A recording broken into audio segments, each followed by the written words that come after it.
Hemos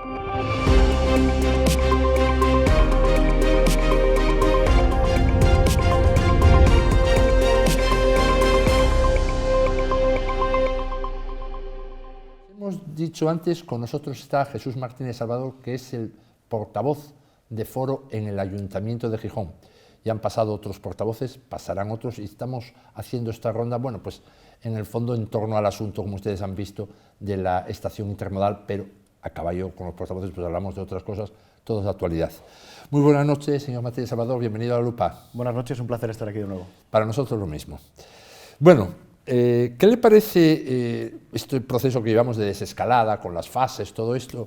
Yo no sé ni en qué fase estoy, pero vamos, ¿qué le parece cómo va? A veces cuesta aclararse y hay que recordarlo, pero bueno, pues un asunto extremadamente complejo, ¿no? Yo creo que nos ha tocado vivir durante estos meses pues uno de los momentos más extraños, más raros y más convulsos de la historia reciente de nuestro país.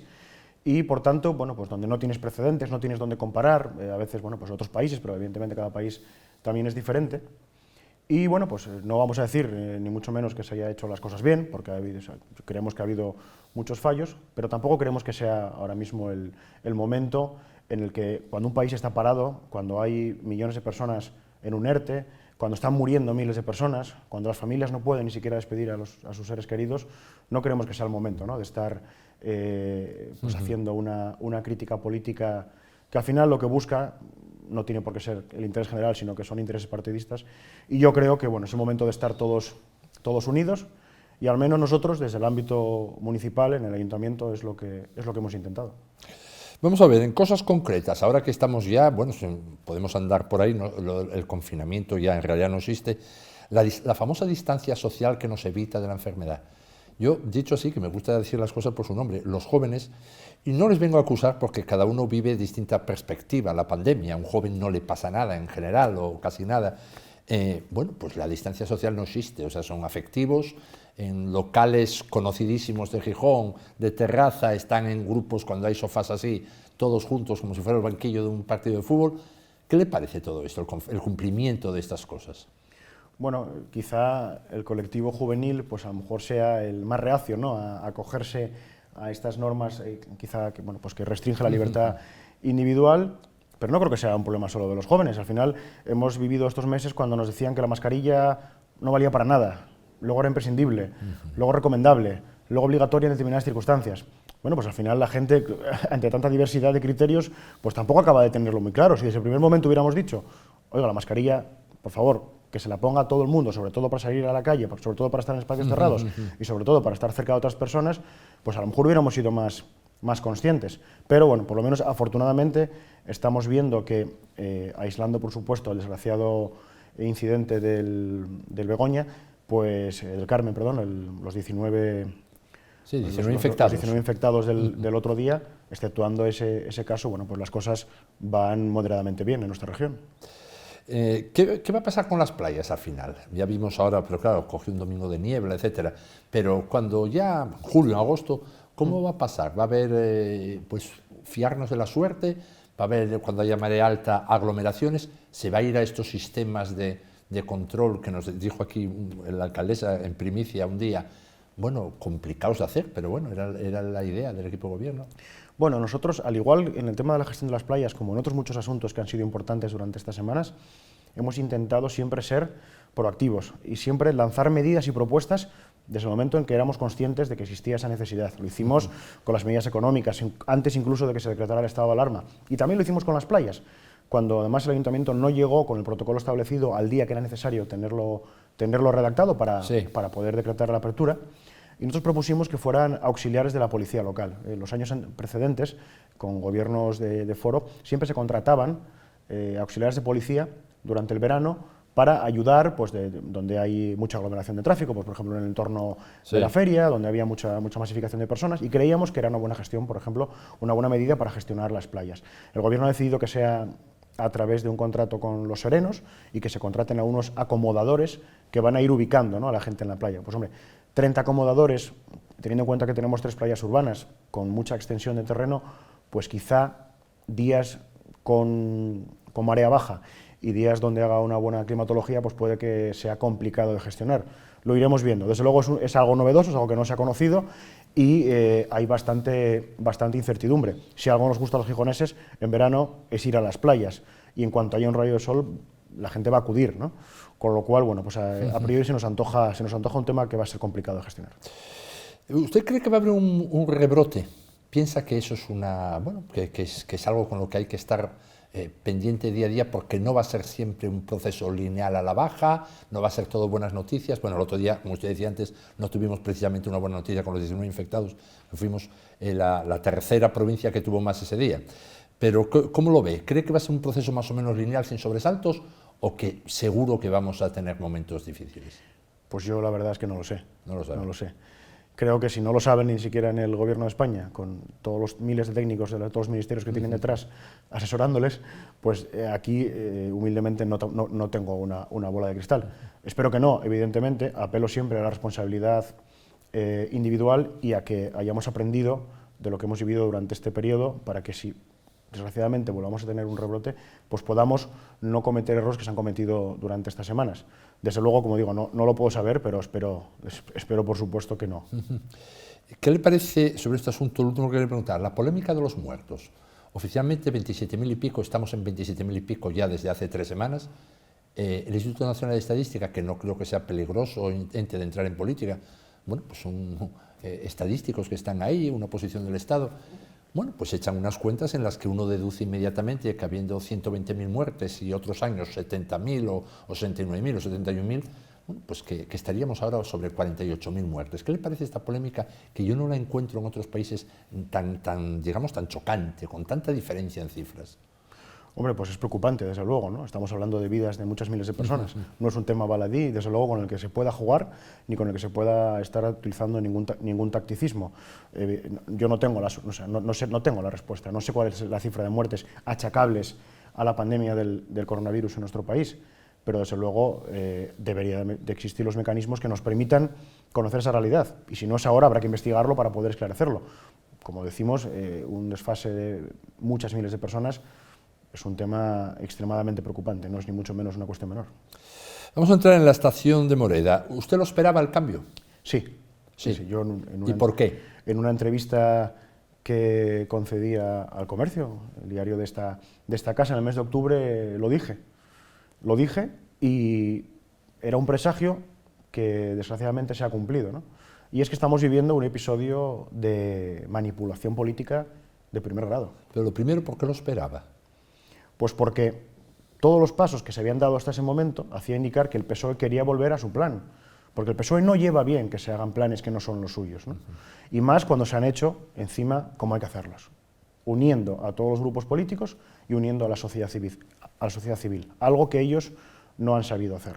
Y estamos viendo como desde aquel momento todos los pasos que se dan van encaminados en esa situación. Bueno, hoy en día ya es público y notorio, no es ninguna sospecha.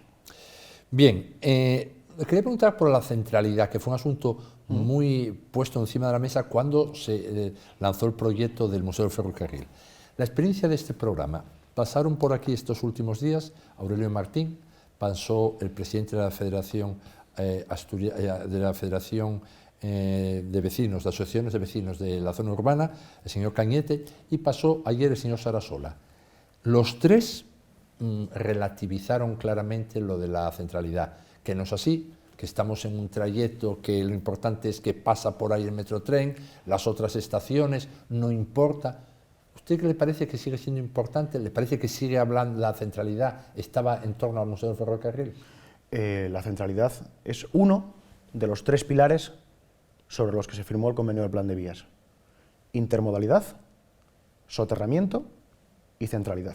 Con lo cual es uno de los 3, no es el todo, pero es un tercio de los 3 pilares. Evidentemente, hablan de que son 300, 400 metros. Digo, mire, son 400 metros, es bastante distancia. Pero es que Gijón podría ser la única ciudad que, pudiendo hacer una estación en una zona cercana al centro, la prefiere hacer en una zona más alejada. Y además, no podemos reducir, como digo, el tema simplemente a la centralidad, porque es que otro de los 3 elementos, como es el soterramiento, también se elimina, porque no estamos comparando la misma estación en Moreda con la misma estación en el Museo del Ferrocarril. Es una estación soterrada en el Museo del Ferrocarril con una estación en superficie, porque solo soterra las vías de cercanías, el resto es todo en superficie, en el entorno de Moreda. En el Museo del Ferrocarril, los ciudadanos de Gijón verían un edificio de viajeros, un edificio normal, y en el entorno de Moreda verían un mamotreto enorme, con andenes de autobús, con andenes de tren de larga distancia, sí, con un aparcamiento incluso que están barajando en hacerlo en superficie. Es decir, todo lo contrario a lo que el urbanismo del siglo XXI va encaminado. Con lo cual, y todo ello además vendiéndolo por un supuesto ahorro económico de un 6%, porque no olvidemos que el proyecto de la integración ferroviaria en la ciudad de Gijón es de un presupuesto de 1.000 millones de euros. 1.000 millones de euros, de los cuales 200 ya están invertidos, restan 800. Y de los 800 millones que restan, 67 millones son los que difieren de hacer la estación en Moreda a hacerla en el museo. Por un 6% del presupuesto vamos a cargarnos a 2 de los 3 pilares sobre los que se construyó este proyecto, que, como digo, consiguió aunar a todos los grupos políticos del Ayuntamiento, al Gobierno del Principado de Asturias, al Gobierno de España y a toda la sociedad civil gijonesa. Yo, desde luego, si, como decía antes, no es una manipulación política en toda regla esto, ayúdeme a buscar un nombre porque yo no lo encuentro otro. Bueno, en definitiva, que el famoso quitar las vías, que se unan los barrios, en el momento en que hay una estación de 300 metros de larga y 7 metros de alta, ya hay y con las vías, además, que no de cercanías, pero sí de los otros trenes, sí hay una playa de vías y hay unas vías que dividen la ciudad. Claro, claro, es lo que digo. Un edificio de viajeros, donde tú entras y todo está subterráneo, o todo en superficie. ¿Pero qué queremos para Gijón? ¿Queremos ahorrar el 6% para desvirtuar el proyecto más importante que tenemos en marcha? Podemos mirar lo que están haciendo en Bilbao, en Logroño, en Vigo. La gente quiere estaciones céntricas y soterradas. Y aquí en Gijón, por ahorrar un 6%, vamos a hacer lo contrario. En cualquier caso, hay otro punto más que decía la alcaldesa y que, bueno, Aurelio Martín también lo decía, es que por una parte dice sí es más caro, pero sobre todo que es más azaroso el proyecto, que ese suelo no es un suelo sólido para operar, que hay otras... Claro, que el río Pilón debe ser un río seco, ¿no? El de Moreda. Ya, bueno, ellos decían que incluso los técnicos dicen que es así, que lo reconocen en el estudio informativo, que es más seguro uno que otro. Yo, según cuentan, yo no había nacido, pero en Moreda había industria siderúrgica, había industria pesada, y hay un río, con lo cual, a priori, el terreno no debería ser muy diferente en uno que en otro. Sí es cierto que si tú vas a hacer una estación soterrada, tienes que excavar y tienes que soterrarla, valga la redundancia, en el terreno. En el otro lado va en superficie. Es más complejo, por supuesto, pero es que las cosas bien hechas, habitualmente, requieren más inversión y son más complejas de realizar. Pero nada que la ingeniería civil en el año 2020 no haya solucionado. Por favor, si se está haciendo en el resto de ciudades. Bien, otra cuestión de actualidad completamente. El debate sobre el estudio de impacto ambiental de 2005, si es válido, si no es válido, parece que hoy el BOE acaba ya con ese debate.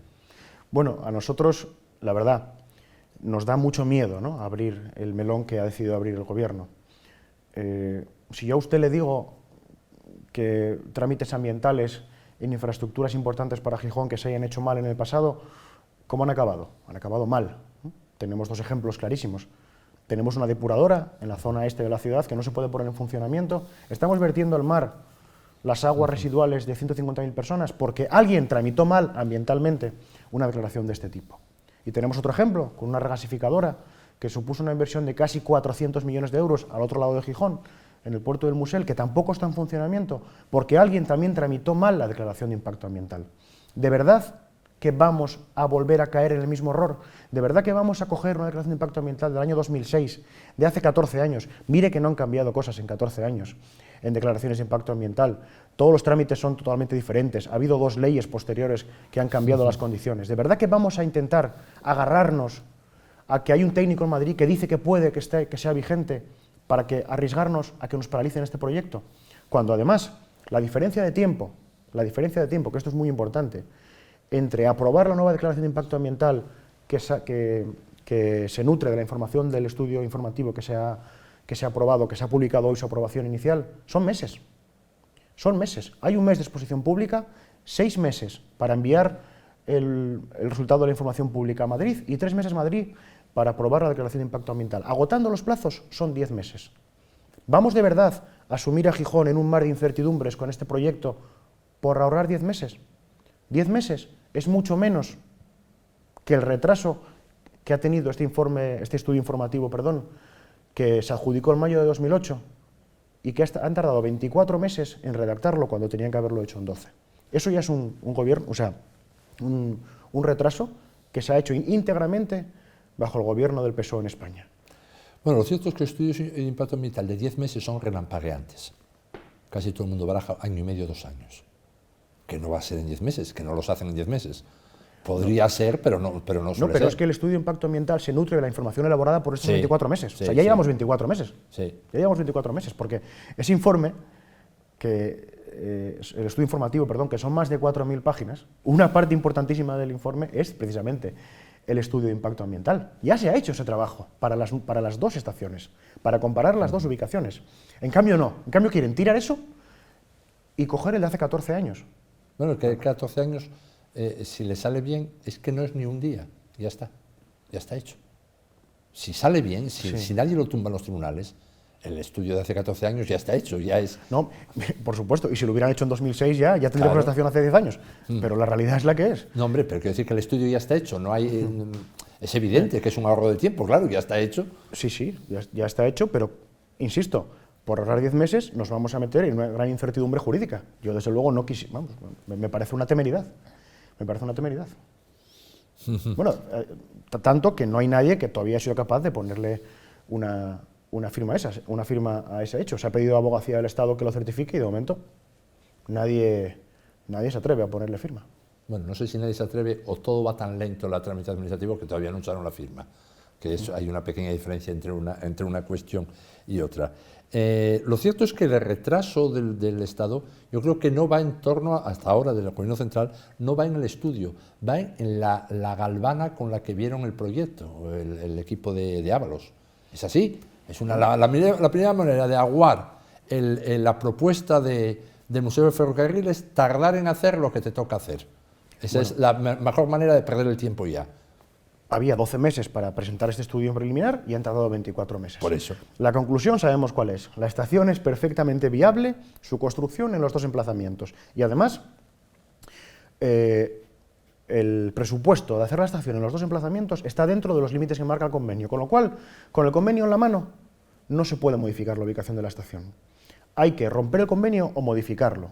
Lo cual, para mí, es otra gran temeridad, puesto que la situación económica de este país no es la misma hoy que la que había cuando se firmó el convenio. Con lo cual, si abrimos el melón de revisar el convenio, puede ser porque, a ver, este convenio, aunque haya mucha gente que lo haya criticado y haya dicho que era papel mojado, tal y cual, este convenio tiene que pasar muchísimos filtros en Madrid hasta que se autoriza. Entre ellos, el de la Intervención General del Estado. Intervención General del Estado, a lo mejor en el año 2020, en este momento en el que estamos viviendo la economía de nuestro país, no puede autorizar una inversión del Ministerio para un proyecto de 800 millones de euros en Gijón. A lo mejor ahora mismo ya no lo puede autorizar. Por eso, modificar un convenio que ya está firmado, que ya pasó todos esos filtros, una vez más, es sumer a Gijón en un mar de incertidumbre, que no podemos, que desde luego, cualquier persona que está escuchando, ¿qué va a pensar? No, lo que quieren es no hacer nada. Bueno, vamos a ver, sobre esto, el proyecto que había antes también ocurrió lo mismo. Estaba firmado y el equipo siguiente, que eran ustedes, y también en el Estado era Ana Pastor, lo orillaron. Bueno, hay una diferencia sustancial. Hay una diferencia sustancial y es que el proyecto anterior, que ubicaba la estación en Moreda, nunca tuvo el consenso de nadie. Bueno, hombre, no tuvo, pero tuvo el de las instituciones. Bueno, el de la mayoría del Partido Socialista en las 3. Ya, hombre, pero ni la sociedad civil ni una corporación en pleno lo apoyó, lo respaldó. Y por eso la sociedad civil y todos los grupos municipales, cuando se intentó volver a recuperar la esencia del proyecto original con intermodalidad, soterramiento y centralidad, todos lo suscribieron. No, vamos a ver, el proyecto inicial era muy distinto, porque era en el humedal. Sí, pero eso sí que era distinto. Pero con soterramiento, como el del museo. Sí, eso sí. No, pero vamos a ver, había consenso entre las administraciones. No vale decir el Partido Socialista, da igual qué partido sea. El Ayuntamiento, la mayoría municipal, estaba a favor. El Principado también, el Ministerio de Fomento también. Y ustedes llegaron, y no solo ustedes, el Gobierno Central, que es al final el que pone más dinero y el que más influye, esta es una obra del Estado en realidad, es el que más influye, no le convenció lo anterior y lo paró. Bueno, usted lo sabe bien, primero Ana Pastor decía aquello de que el proyecto de Gijón al Norte no tiene norte y con eso ya vivió 3 años. Bueno, es que no se hacía nada y luego finalmente llevó Carmen Morillón allí la propuesta y empezaron a trabajar en torno a eso. Disculpe, hasta que no hubo un diputado nacional de Foro que podía decidir un presupuesto, este proyecto no se tomó en serio por nadie, ni por el Partido Popular ni por el Partido Socialista, por ninguno de los dos. No, empezaron a discutirlo cuando lo llevó la alcaldesa allí antes de eso. Empezaron a discutirlo directamente. Pero cuando se produjo un pacto presupuestario que incluía esas inversiones fue en ese momento. Sí, fue en ese pero momento. bueno. Insisto, una mayoría en un pleno no es igual que un consenso unánime. No es lo mismo. No es igual, pero ¿qué quiere que le diga? Es así como funciona la vida legal, ¿eh? No es una cacicada cuando hay una mayoría municipal democrática.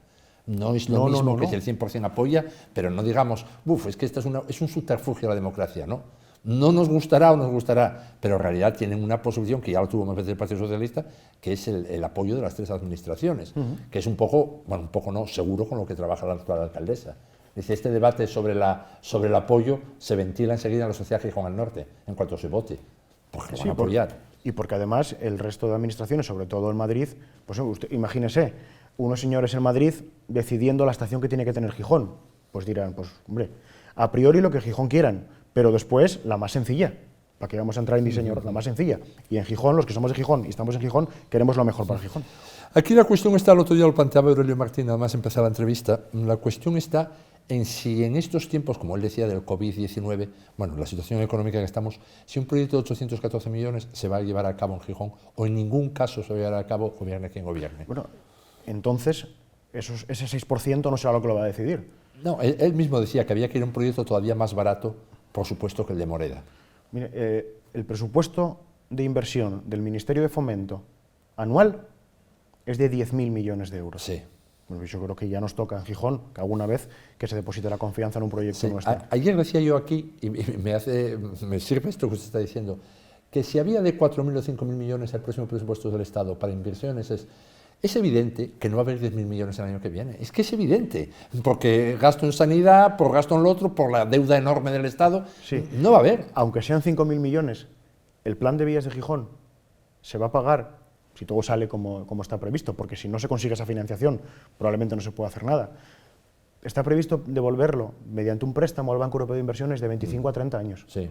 La anualidad de un préstamo de esta, en este caso 50% Estado, 25 comunidad, 25 ayuntamiento, devolver en 30 años, es totalmente asumible.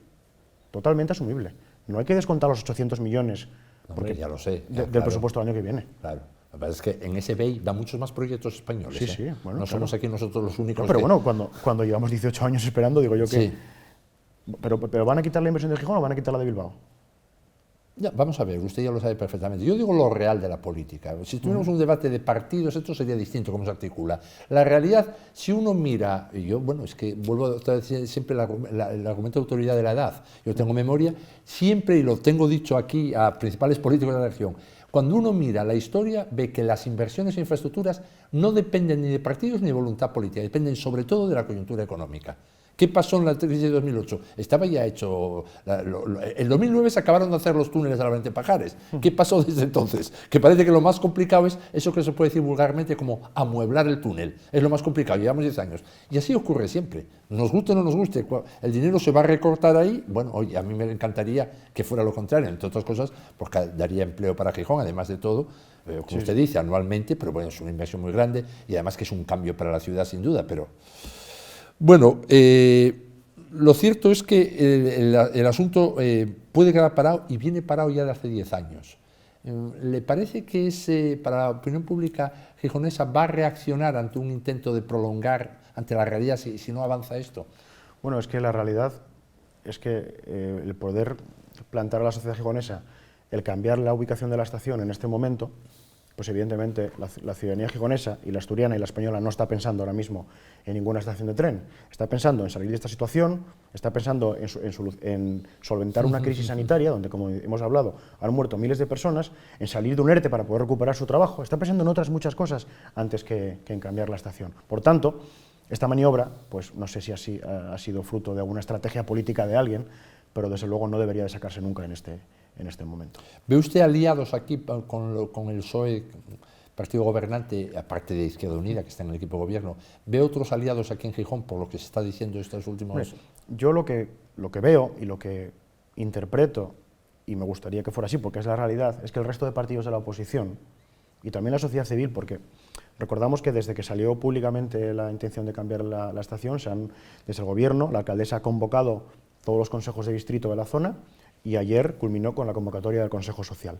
A esos consejos de distrito y al Consejo Social, la alcaldesa lleva a 2 directores generales del ayuntamiento, a 2 puestos de confianza, profesionales por supuesto, que además conocen la materia, la dominan y la explican muy bien, pero 2 puestos de confianza nombrados por su gobierno, que cogen un documento, como digo, de más de 4.000 páginas, lo resumen en un PowerPoint y en él explican las virtudes de Moreda y las debilidades del Museo Ferrocarril. Pero no hacen la inversa, no hacen las virtudes del museo y las debilidades de Moreda. Con lo cual, pues la sociedad civil, que no tiene por qué tener un conocimiento amplio del sistema ferroviario, pues salen de allí algunos convencidos. Insisto, eso se llama manipular la opinión. Se llama manipular la opinión. Entonces, eso, pues el resto de compañeros de la corporación, del resto de partidos de la oposición, lo están viendo también, son conscientes, ¿no? Entonces, bueno, yo entiendo que si algún partido va a querer romper el consenso que se firmó, que se respaldó con la votación unánime en el Pleno hace un poco más de un año, pues tendrá que tener muchas más garantías para que haya plazos de inversión y dinero presupuestado que permitan anticipar sustancialmente el inicio de las obras. Porque, insisto, si este estudio informativo que nos llega con un año de retraso se hubiera cumplido el primer plazo, en 2025 se podría haber cumplido el cronograma y estaría finalizado el plan de vías de Gijón, en su totalidad. Es que si eso al final se transforma así en las instituciones, si queda en minoría sobre Izquierda Unida, es un varapalo, no sé, un modelo de moción de censura. Una vez que lanzas esta idea, si al final los demás partidos se mantienen en la posición que usted está anunciando de foro, porque lo está diciendo al argumentar de esta forma, digamos, sería una manera de invalidar a la mayoría gobernante, a la Junta de Gobierno, como hacía mucho que no veía yo. Bueno, se puede hacer vía moción de censura, pero cuando no hay moción de censura sería un golpe, no sé, no puedo imaginar que a la alcaldesa se le escape esa situación, que no logre la abstención de algún otro grupo, por lo menos, o algo así. Bueno, necesitará una mayoría absoluta en el Pleno para poder cambiar esa ubicación. Lo está intentando. Desde luego, a nosotros de momento no nos ha convencido. Veremos a ver qué pronunciamiento hacen el resto de partidos. Muy bien, vamos a pasar a otro asunto, pero que también tiene mucho que ver con estas últimas semanas. En la movilidad, aparte de las teorías y del plan de movilidad, que está ahí, hay una serie de cambios de facto. Si se hace una obra en la avenida del Molinón, bueno, no pasa nada si se hace una obra en la avenida del Molinón, aquí no pasan coches, no hay atascos. La carretera de la costa, yo lo decía ayer, yo nunca uso el coche por Gijón, la única vez que lo usé estas semanas fui por la carretera de la costa y quedé absolutamente sorprendido, no que hubiera un carril de bici, sino que era a la izquierda, el carril de adelantamiento. Yo que soy muy despistado, pues casi me meto por ahí y no puedo meterme. Los cambios en el muro, que aquí la alcaldesa dijo que eso ya iba a quedar, incluso la peatonalización de Cima de Villa. Bueno, todo este conjunto de piezas, ¿qué le parecen? Bueno, en primer lugar, lo que para mí desvela es que, si bien en Gijón tenemos un gobierno municipal de 2 partidos, donde hay 11 concejales del PSOE y un concejal de Izquierda Unida, lo que vemos es que hay un concejal de Izquierda Unida que tiene, por así decirlo, hiperactividad, está constantemente sacando propuestas, iniciativas y llevándolas a cabo, y por otro lado, todo lo contrario. Vemos una atonía y una inacción que no se recuerda en esta ciudad. Y no lo digo por estos meses, evidentemente, lo digo por todo lo que ocurrió hasta marzo. No se conoce ninguna propuesta. Todo lo que han hecho y todo lo que han llevado a cabo son acciones que ya venían presupuestadas, proyectadas y planificadas antes del cambio de corporación. En cambio, por el lado de Izquierda Unida, con un solo concejal, parece que nadie cuestiona sus decisiones y que él hace lo que quiere en su materia, ¿no? Con lo cual, está tomando unas decisiones bajo nuestro juicio, el de mi grupo municipal, sin reflexionar, sin ningún tipo de estudio detrás que las avale, a golpe de ocurrencia. Hoy se me ocurre cortar esta calle, la corto, voy a hacer un ciclocarril, pues lo hago, ya voy viendo y encima anuncio que esas pruebas que estoy haciendo durante estos meses, donde no hay movilidad, donde la gente no puede moverse con libertad, van a estudiarse para luego que se consoliden esas decisiones. Sí. no puede aprovechar un momento de confinamiento para decir que no se colapsa el tráfico. Él dijo que aquí hay ya, pues los datos que tienen, un 70% del tráfico normal. Lo dijo aquí. Que en este momento, no evidentemente cuando la hibernación económica, pero que ahora hay un 70% de tráfico por las calles de Gijón del habitual, del que podía haber hace un año. Se lo digo como dato para lo que está usted diciendo. Lo que pasa es que, bueno, ese dato ¿de dónde sale? Dijo 70, como pudo decir 64, 82 o 24, me da la sensación, porque no hay ningún estudio que avale eso. Bueno, no sé, me imagino que en tráfico tendrán algún estudio sobre eso. Bueno, no será tan difícil ver... No lo sé, por algunos estudios que hemos conocido en los últimos meses, yo no lo tengo tan claro. Recuerdo cuando se decidió peatonalizar la avenida del Molinón, se utilizaba como un argumento para la peatonalización que había bajado la contaminación en la zona. Claro, evidentemente, si no hay industria y no pasan coches, ¿qué contaminación va a haber? Si encima estamos rodeados de zona verde. Y en la avenida de la Costa, pero ¿en qué ciudad, por favor? Si en Gijón estás cortando el tráfico por el muro, la alternativa lógica de tráfico es la avenida de la Costa. Cierto. Y encima, metes un ciclocarril ahí, en el lado izquierdo, cuando por el derecho, evidentemente, porque tenemos un buen servicio público de autobuses, pasa constantemente autobuses, estás condenando al vehículo privado, cuando encima es el tipo de desplazamiento que se está recomendando en este momento. Mejor será ir en tu vehículo propio que en un autobús con 50 personas, ¿no? Para evitar ser contagiado. No tiene ningún tipo de sentido la mayoría de las decisiones que se están tomando. Para que no paren las bicicletas detrás del autobús, manda parar los coches detrás del autobús. Claro, pero ¿alguien ha parado en la avenida de la Costa y ha contado las bicicletas que pasan por allí? El que quiere ir en bicicleta prefiere ir por el muro, evidentemente, que ir por ahí, con el peligro que supone. Insisto, golpe de ocurrencia, sin un estudio detrás, sin nada que respalde esas decisiones. En definitiva, ¿qué está haciendo el concejal de movilidad de Izquierda Unida? Está aplicando su programa de gobierno del partido menos votado de la corporación para su nicho de votantes, ya, pero es que lo estamos sufriendo el 100% de los gijoneses, sus decisiones. Y nadie en el gobierno local le para los pies. Pero vamos a ver, esa ha sido una forma de verlo. Yo creo que ante la opinión pública, desde el principio, es el vicealcalde, Aurelio, por capacidad política, por experiencia, por capacidad de explicar lo que quiere hacer. Lo vimos en la playa, las decisiones primeras que tomó, cerrar la playa, cosas de ese tipo. Bueno, que tiene experiencia de gobierno en el Principado, a diferencia, como usted dice, de otro grupo, de otra serie de concejales que no gestionan, él sí. Que eso no lo veo mal. Si tiene apoyo de quien gobierna, yo no lo veo mal. No, por supuesto, eso es una realidad. Aurelio Martín tiene una trayectoria en política donde le ha tocado gestionar y ha sido incluso consejero, y aquí ha visto que nadie le dice nada, con lo cual él tira para adelante con todo lo que se le ocurre. Pero a lo mejor es que están de acuerdo con él. Bueno, a mí me cuesta pensar que el votante socialista respalde todas estas medidas. Me cuesta mucho pensarlo, la verdad. ¿Y cree que el de Izquierda Unida es más de bicicletas que de otra cosa? Es que yo esas cosas nunca las veo muy bien, ¿eh? Bueno, me parece que a todo el mundo le gusta usar el coche si puede. Yo creo que hay un perfil de la ciudadanía que sí que demanda ese tipo de medidas. Principalmente es el votante de Izquierda Unida, y él está cumpliendo su programa. Lo que pasa que, como digo, en detrimento del programa del Partido Socialista, que, como digo, a priori no se aprecia esa orientación. Otra cuestión importante, aunque todavía no se conoce todavía muy bien, el presupuesto, llevar a un presupuesto del Ayuntamiento de Gijón, en vista que el anterior no respondía no responde a las necesidades del presente, de reconstrucción de la ciudad, más o menos, ya con modificaciones. ¿Cómo lo ve usted esta cuestión?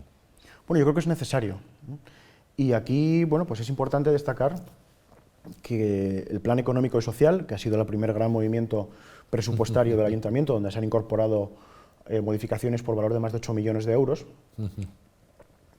surge del consenso de todos los grupos políticos con el respaldo de los representantes sociales. Y surge así porque nosotros convencimos al resto de la oposición para que se forzara al gobierno a que se llevara de esa manera, porque ellos querían hacerlo únicamente el gobierno con los agentes sociales, y le hicimos ver que no era posible.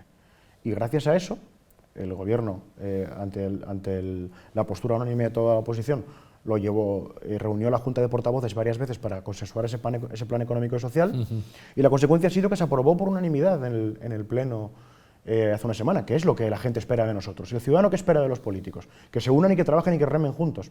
Pues hemos sabido hacer ver al gobierno que tenía que hacerlo, lo ha hecho, y consecuencia ha sido ese primer ajuste presupuestario. ¿Qué esperamos? Que siga ocurriendo, con el resto que sean necesarios. Vamos a ir viendo la ejecución presupuestaria, vamos a ver que hay muchas partidas que no se van a destinar al fin que se le contempló cuando se hizo el presupuesto y que ahora habrá que derivarlas a otras, pues más en el plano económico, empleo, fomento del empleo, desarrollo económico o social, que evidentemente es donde más necesidades puede haber fruto de esta crisis. Digamos que quitar dinero de lo que podría ser inversión y llevarlo a la parte de social y a la parte de apoyo para el empleo. Puede ser. Y no tiene por qué ser solo de inversión, porque la inversión también genera empleo y son necesarias, pero puede haber muchas partidas, pues imagínese, a lo mejor este año no se gasta tanto en conciertos, pues porque no va a haber tantos conciertos, o serán conciertos pequeños, pues a lo mejor habrá que derivar... Sí, en las fiestas en general. Bueno, pues y como las fiestas, pues puede haber otras actividades que también puedan ser minoradas. ¿Cree que va a ser posible hacer más pasos por consenso? Yo espero que sí, y desde luego mi grupo municipal va a seguir trabajando por ello. Todo aquello que sea bueno para Gijón, vamos a estar ahí, y creo que en el resto de los partidos de la oposición existe el mismo ánimo. Lo que pasa es que el gobierno, hasta ahora, en este año escaso de mandato, pues le ha costado mucho trabajar en esa dirección. Ellos prefieren tomar las decisiones, anunciarlas, venderlas, y después hablar con la oposición. Mira, el ejemplo, no quiero ser pesado con el tema de la estación, pero la oposición conoció ese estudio paralelo que el ayuntamiento elaboró después de que lo pidiéramos, forzando la convocatoria de una comisión extraordinaria de urbanismo. La alcaldesa se paseaba hablando de ese informe, pero a nosotros no nos lo enseñaba. Pues, como digo, al gobierno le cuesta trabajar con consenso y con diálogo, pero las veces que lo hemos forzado y lo hemos conseguido que se haga, ha tenido buenos resultados. Dentro de tener proyectos, por ejemplo, a la tabacalera llevará menos dinero, ¿no? O no se le destinará dinero, habrá que destinar a otros lados. En tabacalera ya se habían hecho varios ajustes porque no se preveía que se pudieran ejecutar en tiempo y forma, pero al igual que en ese proyecto hay otros muchos que no se va a poder ejecutar. Por lo tanto, ¿qué debemos hacer? Reconducirlo a lo que es necesario. ¿Usted no ve más o menos, incluso con declaraciones que hizo la señora Calviño y la portavoz, Jesús Montero, bastante recientemente, distintos a otras declaraciones que habían hecho antes, que se va a ir a una subida de impuestos también a escala municipal? Bueno, desde luego creo que sería una noticia muy mala para la economía de Gijón. Hay que recordar que una de las primeras decisiones que tomó este gobierno municipal fue subir prácticamente todas las tasas, precios públicos e impuestos de la ciudad de Gijón. No creo que sea una medida que logre reactivar la economía, que es de lo que se trata, ¿no? Yo creo que nosotros lo que tenemos que intentar es que todas las empresas que en Gijón estaban abiertas antes del 14 de marzo sigan abiertas cuando pasemos esta etapa. Y desde luego eso no se consigue subiendo los impuestos. Eso se consigue ayudándolas a pasar una situación difícil para que vuelvan a funcionar. Pensar, como siempre, que la subida de impuestos para aumentar la recaudación de las administraciones es la forma de salir adelante, desde luego en mi grupo no lo compartimos. Creemos que fomentar la actividad económica es lo que trae mayor recaudación. Pero usted ya sabe que es un círculo vicioso, eso usted dice, pero a la vez, ayudar a las empresas, ese término ayudar implica que tenga dinero la administración. No digo que se lo coja a las empresas, pues no sé, a lo mejor a usted y a mí, pero tendrá que coger dinero de algún lado para poder ayudar a... Y estamos en una época en que no paran de hacerse demandas a las instituciones.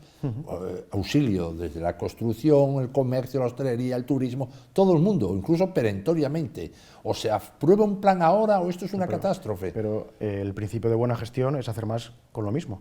Yeah. Si yo para hacer más tengo que pedir más a la gente, pues bueno, mira, eso tampoco es la panacea de la gestión pública, ¿eh? La panacea de la gestión pública es saber reconducir los recursos hacia donde se necesita, pero no necesariamente a costa de sangrar al ciudadano.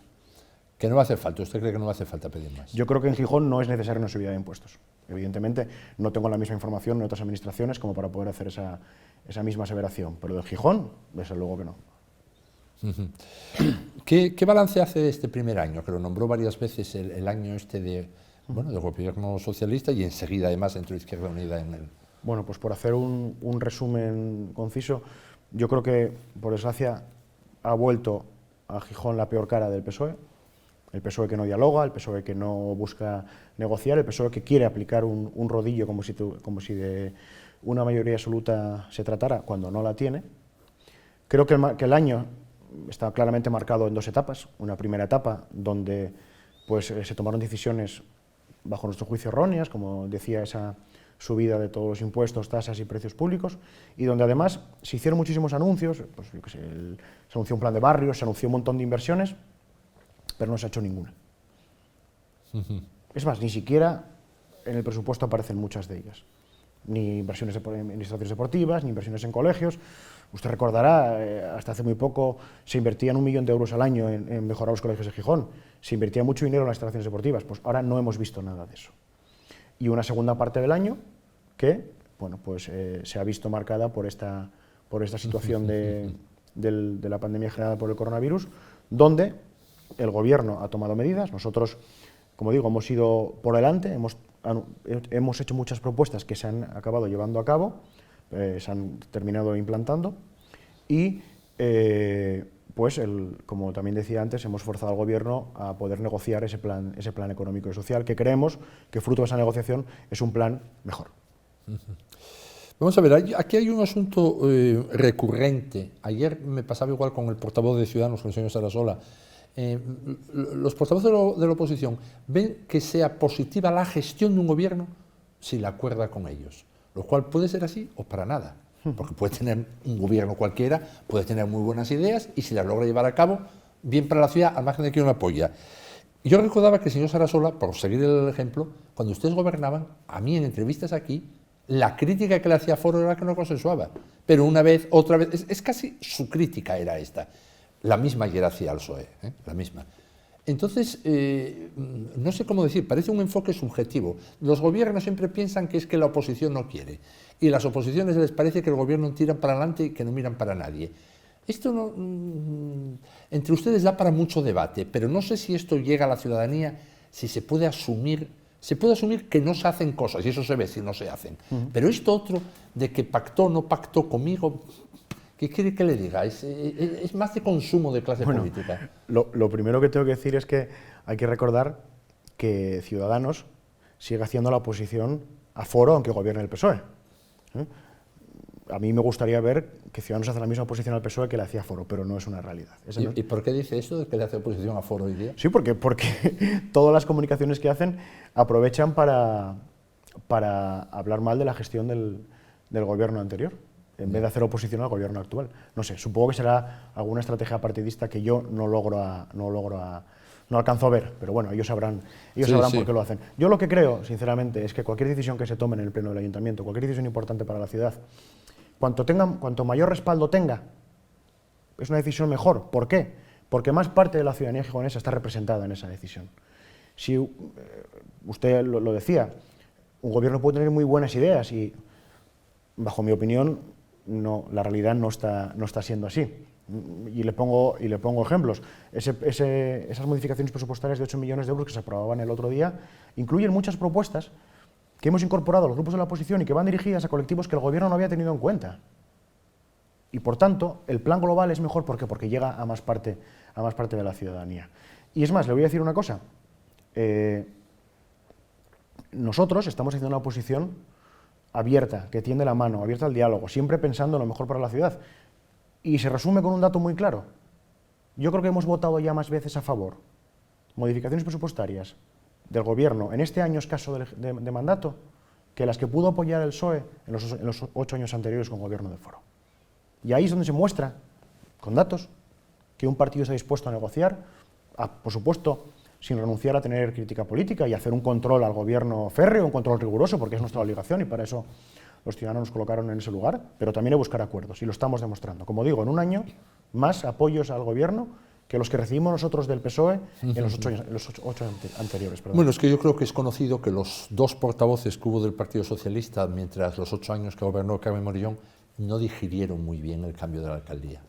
Quiero decir que usted sabe, porque estaba en el pleno y estaba dedicado íntegramente a esta labor, que el partido que era más opuesto a la gestión de Carmen Morillón era el Partido Socialista, mucho más que Unidas Podemos, o que Podemos, más que Izquierda Unida, más que el PP. Bueno, eso es así.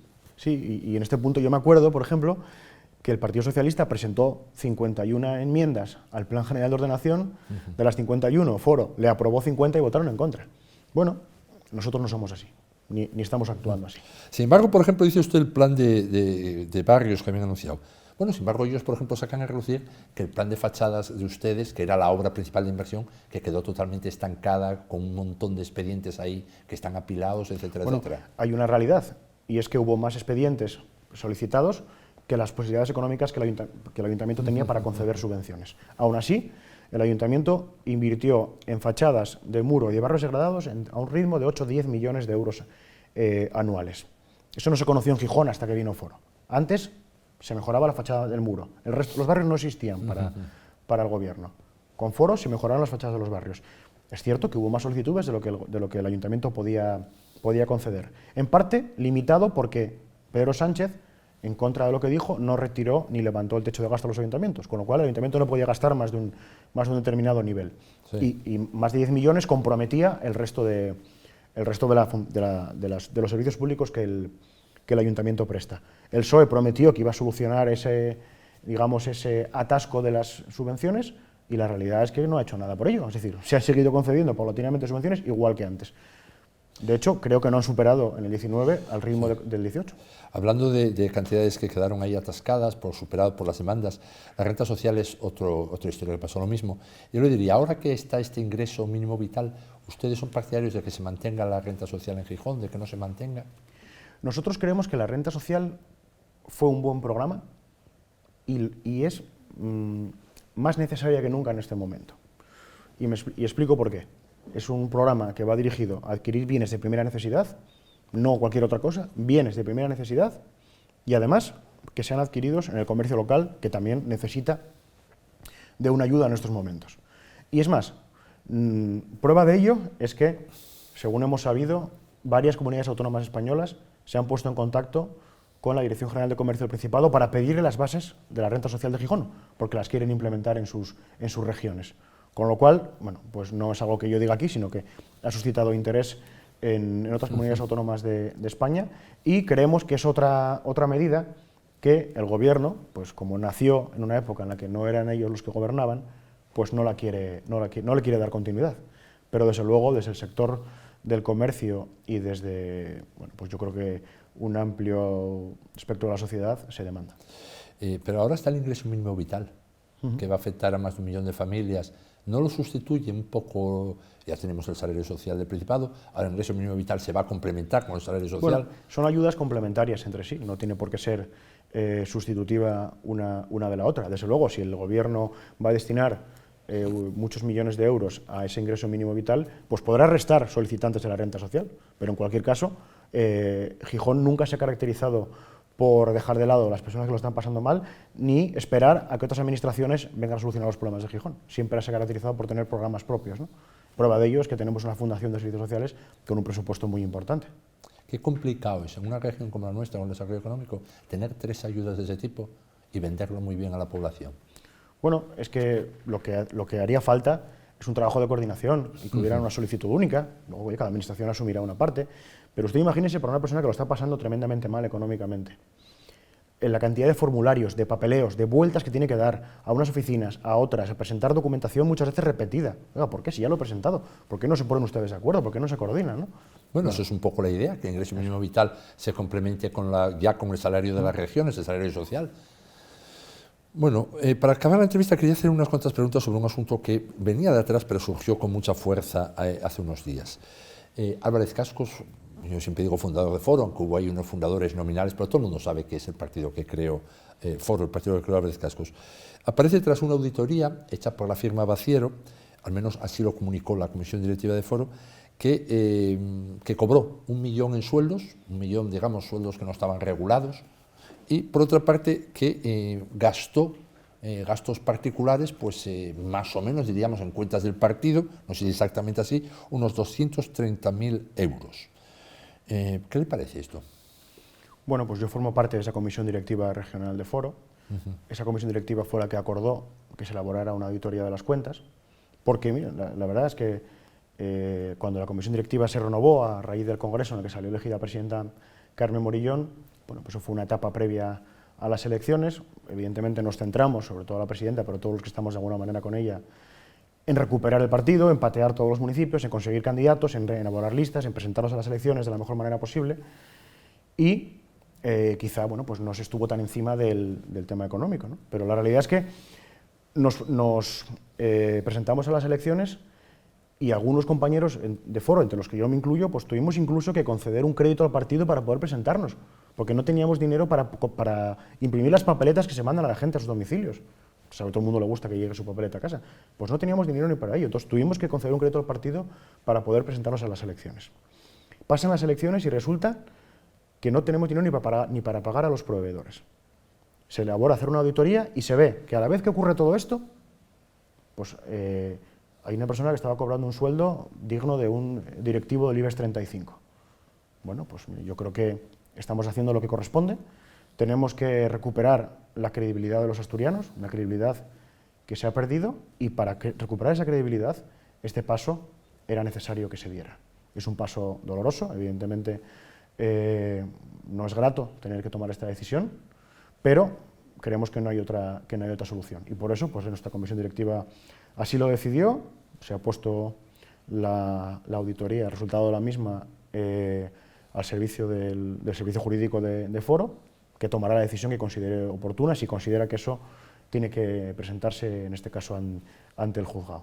Nosotros, desde luego, creemos que nuestra parte, como miembros de la directiva del partido, se ha cumplido, y desde luego lo que queremos es pasar esta página y empezar a recuperar esa credibilidad, porque, sinceramente, creo que nuestro partido tiene un espacio político importante en Asturias, en la coyuntura política actual, y estamos aquí para solucionar problemas, no para crearlos, con lo cual ese es nuestro único objetivo.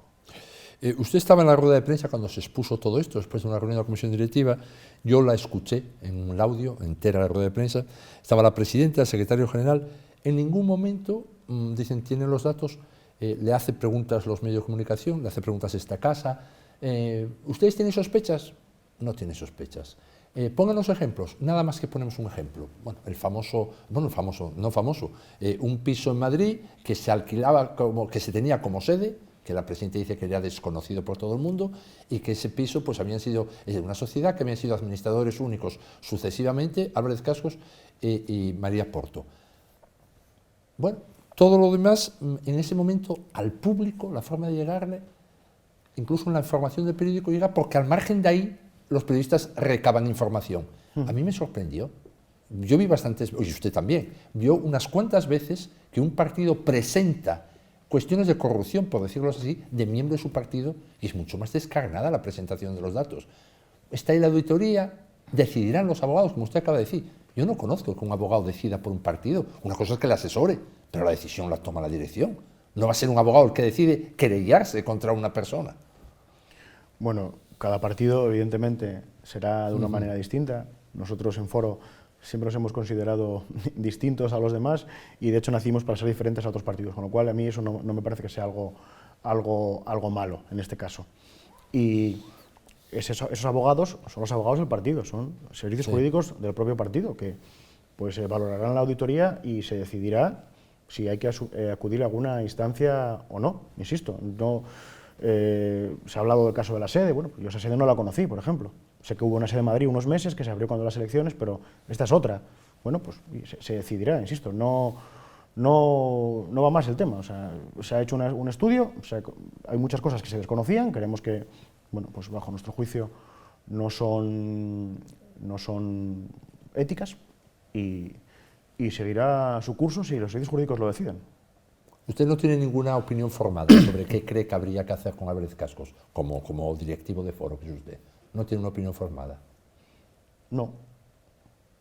Insisto, los servicios jurídicos lo decidirán. Una vez que nos lo comuniquen, se tomará la decisión. Una vez que nos lo comuniquen, pues a lo mejor ya tengo la opinión formada. En este momento, pues yo, como comprenderá, que me afilié a Foro, sí, precisamente porque confiaba en la capacidad de esta persona, creía que era la única persona que podía sacar a Asturias de la situación, pues me ha producido una gran tristeza y un disgusto conocer estas realidades. Pero bueno, más allá de eso. No, pero es que acaba de decir antes que tenía un sueldo no aprobado regularmente, como usted dice, como los del IBEX 35. Y eso a usted no le genera algún tipo de, no sé, de juicio sobre qué le parece ese compañero de la dirección, Francisco Álvarez Cascos. Yo creo que con lo que he dicho va implícito, ¿no? Insisto, estábamos unos compañeros del partido aportando un crédito al partido para que se pueda presentar a las elecciones, y a la vez pues una persona estaba cobrando un sueldo estratosférico. Pues hombre, no creo que hace falta ponerle calificativos. ¿Y ustedes por qué no los expulsan del partido? ¿Por qué no inicia un expediente disciplinario con todos esos datos de esa auditoría? Se iniciará seguramente. ¿Quién sabe? Lo que dirán los abogados. No, se iniciará. Pero no se inició. Por lo menos no dijeron allí nada, que se hubiera iniciado. Insisto, vamos a seguir el cauce. Pero echaron a Pedro Leal, sí lo echaron, por una cosa que no era... Pero es que eso empezó mucho antes. Esto no es...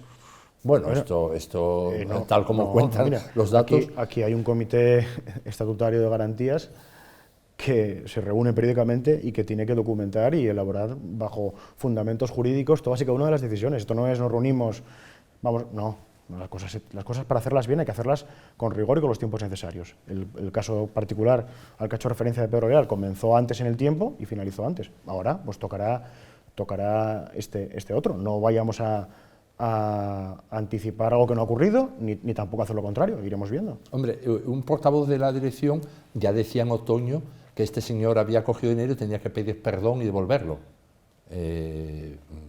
Bueno, el nombre que lo conoce todo el mundo es el de Felechosa.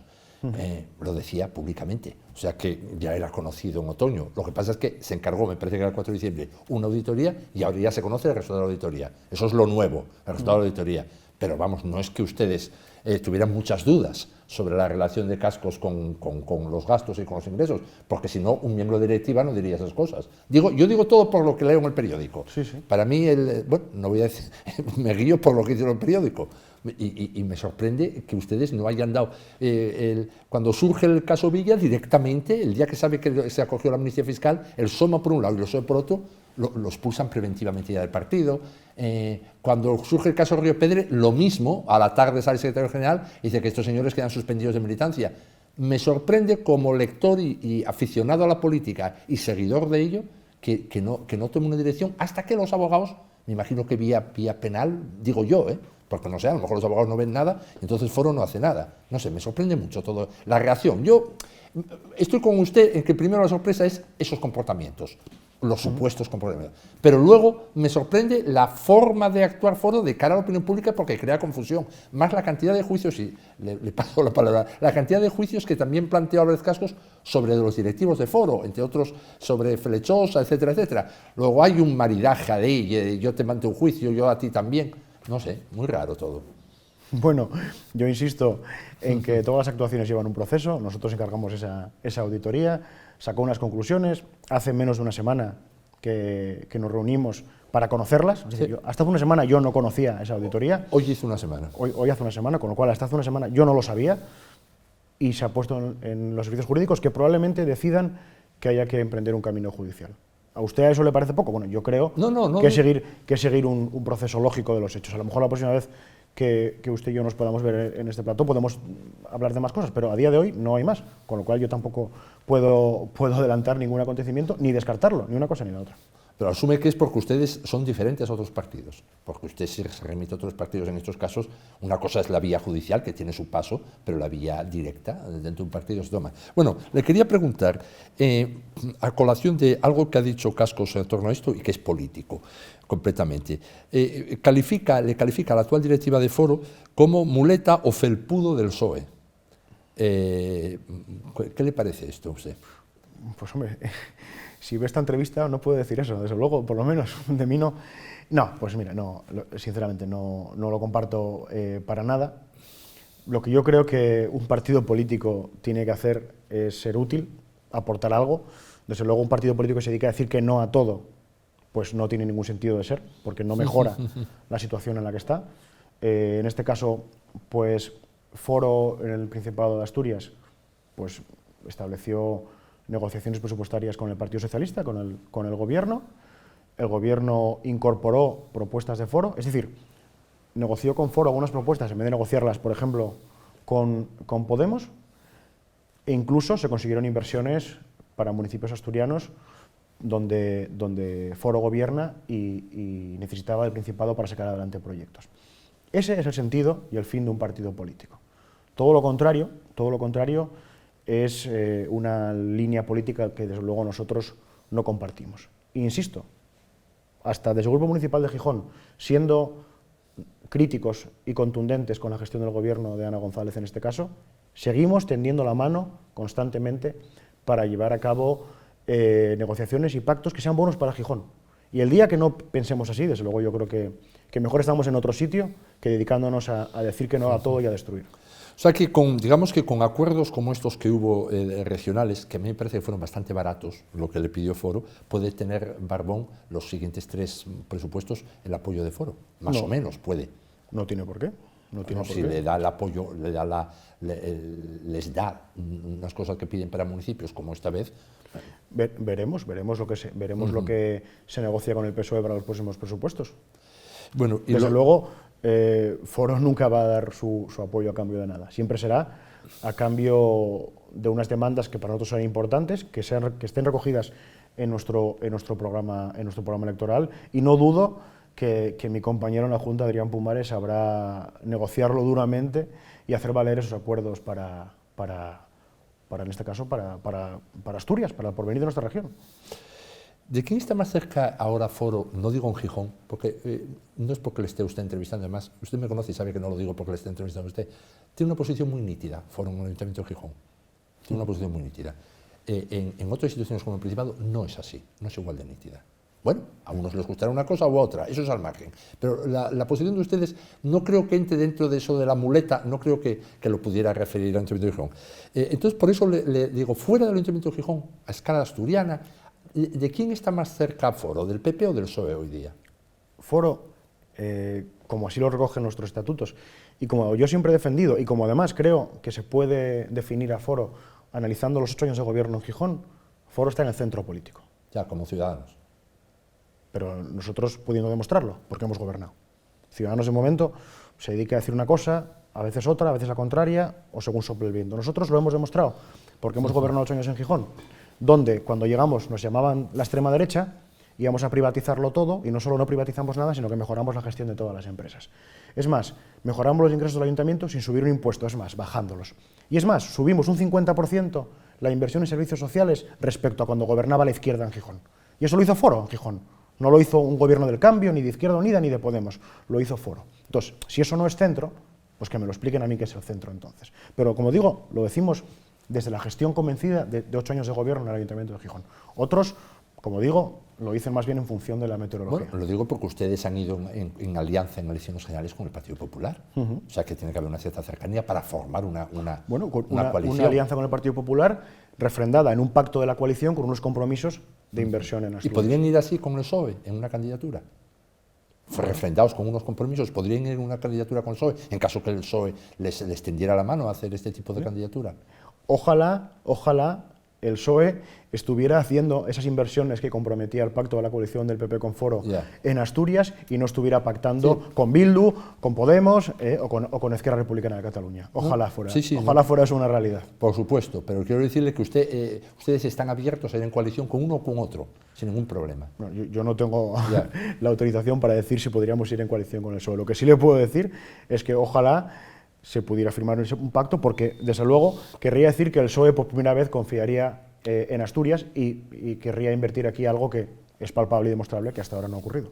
Y una última cuestión sobre esto. Les decía también Francisco Álvarez Cascos, estaba por hecho que ustedes están a favor y que van a votar a favor el día que se plantee en el Parlamento, me refiero siempre en Asturias, no en Gijón, la oficialidad del asturiano, del bable.